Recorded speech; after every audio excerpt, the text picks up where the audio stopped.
Ali Hasan Osama কি খারেজি? তার লেখা বই পড়া যাবে কি? আজকে আমি বলবো, কালকে আপনারা হেডলাইনে অনেক কিছুই করবেন। সবচেয়ে নিরাপদ তার বই না পড়া। খারিজিদের আকীদা অনেক ভালো, আকীদাই তারা ভালো, জিহাদের ক্ষেত্র থেকে ভ্রষ্ট, কিন্তু যেই ব্যক্তির নাম বললেন এর আকীদাও শেষ, এর আকীদাও নাই। এর কয়েকটা বই আমি পড়েছি, নিজে পড়েছি। বইয়ের মধ্যে এত মারাত্মক কুফরি আকীদা আছে, এত মারাত্মক বিষ মিশানো আছে, এমনকি তার বিভিন্ন বক্তব্যের মধ্যে মারাত্মক মারাত্মক বিষ মিশানো আছে। এজন্য বিরত থাকবেন, তাহলে ঈমানকে হেফাজত করতে পারবেন। আর যদি ঢুকে পড়েন, তাহলে কোন সময় জেলে বন্দী হবেন আপনি নিজে বুঝবেন না। বুঝেননি? ইন কুনতুম তুহিব্বুনাল্লাহ, যদি তোমরা দাবিদার হও, তোমরা বলো, কেউ যদি বলে আমি আল্লাহকে ভালোবাসি, এই কথাই যদি কেউ একমত হয় যে আমি আল্লাহকে ভালোবাসি, আল্লাহকে মহব্বত করি, তাহলে তুমি বলো ফাত্তাবিউনি, তাহলে আমার ইত্তেবা করো, আমি রাসূলের আনুগত্য করো, আমি রাসূলের অনুসরণ করো। ইহবিবুকুমুল্লাহ, তাহলে আল্লাহ তোমাদের ভালোবাসবেন। ওয়াগফির লাকুম যুনুবাকুম, এবং তোমাদের অতীত জীবনের যত পাপ আছে আল্লাহ মাফ করে দিবেন। তার মানে রাসূলের আনুগত্যে আল্লাহর ভালোবাসা পাওয়া যায়, রাসূলের আনুগত্যে পাপ থেকে বাঁচা যায়। বুখারীর ৭২৮০ নম্বর হাদিস, আবু হুরায়রা রাদিয়াল্লাহু আনহু বলেন, রাসূল সাল্লাল্লাহু আলাইহি ওয়াসাল্লাম বলেছেন, কুল্লু উম্মতি ইয়াদখুলুনাল জান্নাহ ইল্লা মান আবা, আমার যত উম্মত আছে, আমি নবীর উম্মত যারা, যে বা যারা আমি নবীর উম্মত, তারা জান্নাতে যাবে, কেউ বাকি থাকবে না। তবে যারা আবা করে তারা জান্নাতে যাবে না। জান্নাতে সমস্ত উম্মত যাবে, আবাকারী যাবে না। আবা শব্দের প্রসিদ্ধ অর্থ তিনটা, দুটা আমাদের বর্তমানে ব্যবহার খুব হয়, কেউ একটা করে। কেউ বলে যে আবা অর্থ রাসূলকে না মানা। কেউ যদি বলে আমি রাসূলকে মানি না, সে আবা করে। দুই, কেউ যদি বলে আমি জান্নাত মানি না, জান্নাত স্বীকার করি না, তাহলেও সে আবা করে। আরেকটি অর্থ আছে, কেউ যদি বলে আমি আল্লাহ এবং তার দ্বীনকে মানি না, তাহলেও সে আবা করে। তো আল্লাহকে মানে না, রাসূলকে মানে না, জান্নাতকে মানে না, এরকম লোক কি আছে? প্রসিদ্ধ অর্থ এটা, রাসূলকে মানে না। এরকম লোক কি পাওয়া যায়?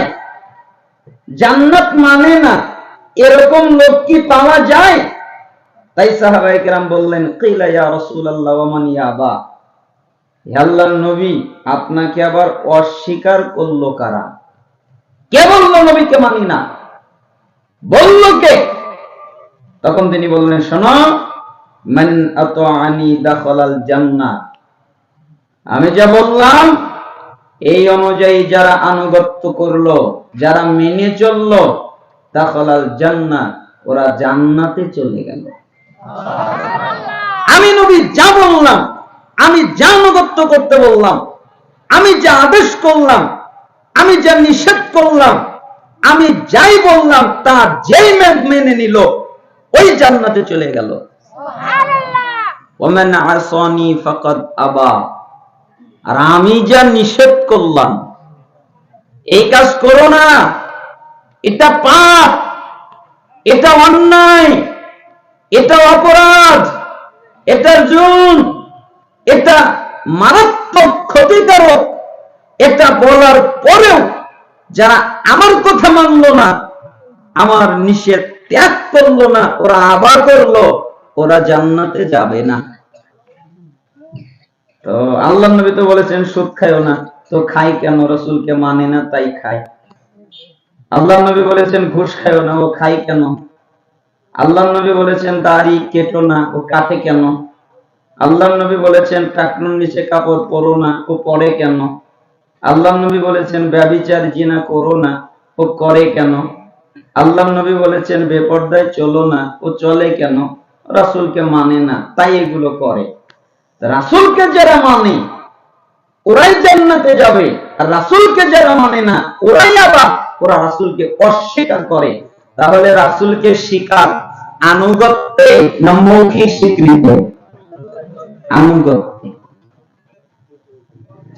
এই বাক্য যদি বুঝে থাকেন, আমার আলোচনা বোঝা আপনার জন্য সহজ হবে। আমি আপনাদের সামনে খুব দ্রুত অথবা খুব স্পিডে কথা বলতে চাচ্ছি না, কারণ এটা সুন্নাত নয়। আবু দাউদের 3654, 3655 দুটি হাদিস পরপর এসেছে। আয়েশা সিদ্দিকা রাদিয়াল্লাহু আনহা বলেন, উরওয়া জি আবু হুরায়রা কি করলো আবু হুরায়রা? আমি সালাত আদায় করছিলাম ঘরের মধ্যে, তো আবু হুরায়রা আমার ঘরের পাশে এসে আমাকে ডাকলো, হে ঘরের অধিবাসিনী, দুবার ডাকলো। এরপরে সে হাদিস বর্ণনা করলো। এত দ্রুত বলল আমি কিছু বুঝতে পারলাম না। এরপরে সে চলে গেল। উরওয়া জি তুমি কি জানো তোমার নবী মুহাম্মদ সাল্লাল্লাহু আলাইহি সাল্লাম যখন কথা বলতেন, কেউ চাইলে ওই কথাকে গণনা করতে পারত, গুনতে পারত, কিন্তু আবু হুরায়রার কথা তো আর গণনা করা গেল না। তো এটা কি সুন্নাত হলো? তার মানে কথা বলবে দ্রুত, স্পিডে, সুর লাগিয়ে, কৃত্রিমতা করে, এই পদ্ধতি দিয়ে কথা বলা না জায়েজ। এই হাদিস প্রমাণ করে যে কথা বলবে কথা স্পষ্ট করে। আমাদের কষ্ট হবে না তো? আবার যদিও বা আমাকে এমন রাত্রে দিয়েছেন, আমি তো 12টার পরে কথাই বলি না। আমাকে তো দিয়েছেন 12টার 10 মিনিট আগে বসায়। পরিস্থিতি বলতে এখন হচ্ছে মধ্যরাত কয়টায়? 11টায়। মধ্যরাত কয়টায়? 11টায়। আর ফজর হলো 4:21 বা কম বেশি আছে 2, 3, 4, 5 মিনিট কোন জেলার ভেদে। 4:30টার আগে। তাহলে এই মানুষগুলো ওয়াজ শুনবে কখন? এই মানুষগুলো বাড়ি যাবে কখন? এই মানুষগুলো ঘুমাবে কখন? আর এই মানুষগুলো ফজরে উঠবে কখন? তো ওয়াজের কারণে যদি ফজর কাজা হয়, তাহলে একুলো গেল ওকুলো গেল, তাই না? এজন্য আপনারা এসেছেন। সংক্ষিপ্তভাবে আমি একটা হাদিস অনুবাদ করার চেষ্টা করব। আজকে অনেক লম্বা আলোচনা নয়। প্রথমত, আপনি যেখানে বসেছেন, এসেছেন, এটার একটা গুরুত্ব নিয়ে কথা বলি। জ্ঞান, ইলম, বিদ্যা, পৃথিবীর সবচেয়ে দামি বস্তু হচ্ছে জ্ঞান। যদি কেউ বলে সবচেয়ে দামি বস্তু কি, সবচেয়ে দামি ইবাদত কি, সবচেয়ে দামি অর্জন কি, সবচেয়ে দামি সফলতা কিসে, তাহলে সেটা হলো জ্ঞানী। কেন? একটা মানুষ 3 বার খাবার খায়, 3 বার তার খাবারের প্রয়োজন হয়, কিন্তু একটা মানুষের প্রত্যেকটা সেকেন্ডে জ্ঞানের প্রয়োজন হয়। আপনি এখানে এসেছেন জ্ঞান অর্জন করার জন্য না? নাকি অন্য কোনো নিয়ত আছে? আগে নিয়ত ঠিক করেন। নিয়ত ঠিক, সব ঠিক। আর কোন নিয়ত আছে? নিয়ত কি? জ্ঞান অর্জন।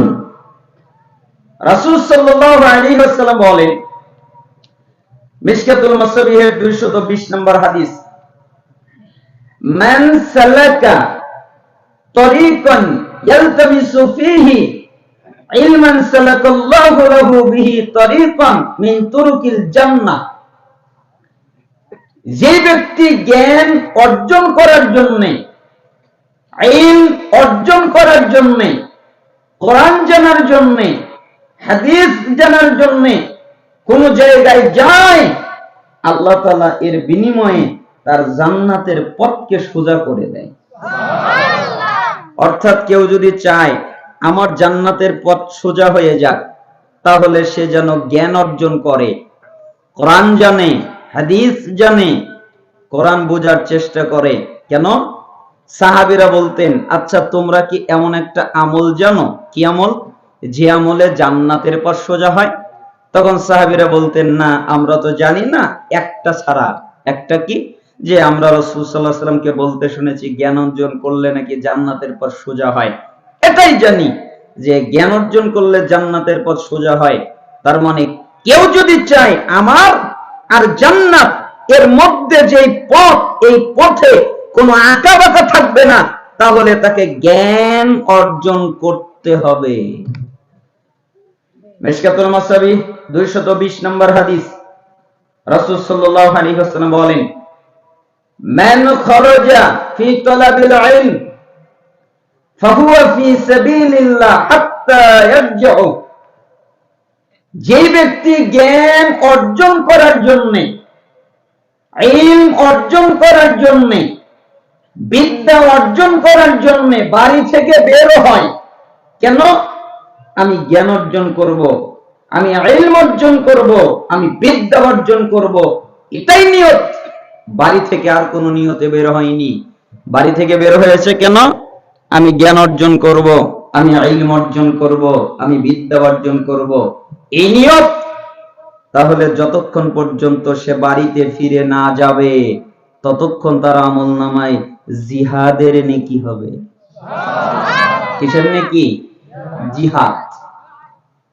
যুদ্ধ করে, জিহাদ করে, কাফেরদের বিরুদ্ধে সশস্ত্র জিহাদ করে যেই নেকিটা আপনি পাবেন, ঠিক জ্ঞান অর্জন করার কারণে ওই নেকি আল্লাহ আপনাকে দান করবে।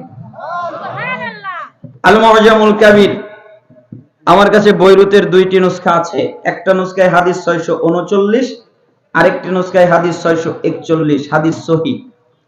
রাসূল সাল্লাল্লাহু আলাইহি ওয়াসাল্লাম বলেন, কেউ যদি কোন দ্বীনি জায়গায় যায় যেখানে কোরআনের আলোচনা হয়, সুন্নাহর আলোচনা হয়, ইসলামিক আলোচনা হয়, এই জায়গায় গিয়ে তারা যদি 3টা কাজ করে। কয়টা কাজ? 3টা। 1, বসে, বসে আলোচনা শুনতে হয়। 2, মনোযোগ দিয়ে আলোচনা শোনে। মনোযোগ মানে বাদাম খায় না, বুট খায় না, কালাই খায় না, খাদ্য খায় না, পানি খায় না, পান খায় না, চা খায় না, আরো যত খাবার আছে কোন খাবার খায় না। একজন আরেকজনের সাথে কথা বলে না, সাহাবীদের মতো। সাহাবীরা বলেন, মুহাম্মদ সাল্লাল্লাহু আলাইহি ওয়াসাল্লাম যখন কথা বলতেন তখন আমরা মনে করতাম আমাদের মাথায় পাখি বসে আছে, নড়াচড়া করলে পাখি উড়ে যাবে। আমরা মনে করতাম আমাদের মাথায় পাখি বসে আছে, নড়াচড়া করলে পাখি উড়ে যাবে। তাই আমরা নড়াচড়া করতাম না। কেন? নড়াচড়া করলে পাখি উড়ে যাবে। তাই আমরা চুপটি করে বসে থাকতাম, মনোযোগ দিয়ে বসে থাকতাম। এর নাম মনোযোগ। যারা মনোযোগ দেয়, 3, যতক্ষণ পর্যন্ত আলোচনা শেষ না হয়, বৈঠক শেষ না হয়, মজলিস শেষ না হয়, ততক্ষণ পর্যন্ত যদি ধৈর্য ধারণ করে থাকতে পারে। সবাই পারে না, কিন্তু যারা পারে, আল্লাহ তাআলা বলেন হাদিসে, হাদিস কুদসি, হে নবী জি আপনি বলেন, কি বলবো? কদ গফারাল্লাহু লাকুম যুনুবাকুম, আমি তাদের অতীত জীবনের যত পাপ আছে সবগুলোকে মাফ করে দিয়েছি। সুবহানাল্লাহ। ওদের পাপ আসমান জমিন ছেয়ে গেছে, এটা আমার দেখার বিষয় নয়। ওরা কত পাপ করেছে এটা আমার দেখার বিষয় নয়। ওদের পাপ কত হয়ে গেল এটা আমার দেখার বিষয় নয়। আমি ওদের পাপকে মাফ করে দেই। আপনি আরো বলেন, কি বলবো? ওয়াবুদ্দিলাত সাইয়্যাতিকুম হাসানাত, আমি তাদের পাপকে নেকিতে পাল্টে দেই। পাপ নেকি, আজীব কথা না? পাপ নেকি। সারা জীবন নিজের উপরে কত জুলুম করলেন, নিজের উপরে কত অত্যাচার করলেন, নিজে কত পাপ করলেন, নিজে কত অন্যায় করলেন, কিন্তু আপনি বৈঠকে শেষ পর্যন্ত থাকার কারণে সৌভাগ্য অর্জন করলেন। আল্লাহ আপনার পাপও ক্ষমা করলেন, আবার পাপটাকে নেকিও বানালেন। তো এই হাদিস অনুযায়ী বোঝা যায় শেষ পর্যন্ত মনোযোগ দিয়ে বসে আলোচনা শোনাটা জরুরি। আপনারা থাকবেন তো? আল্লাহ তাআলা কবুল করুন।